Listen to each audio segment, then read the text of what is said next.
నీవు నడుచు ప్రతి మార్గమున చక్కగా ప్రవర్తించినట్లు నీవు దాని నుండి కుడికి గాని ఎడమకు గాని తొలగకూడదు.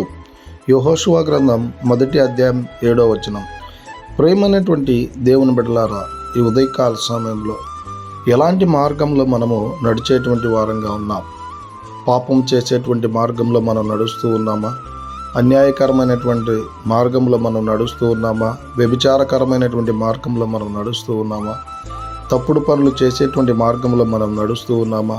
అయితే అలాంటి వారి కోసమే ఉదయకాల సమయంలో దేవాది దేవుడు మాట్లాడుతూ ఉన్నాడు.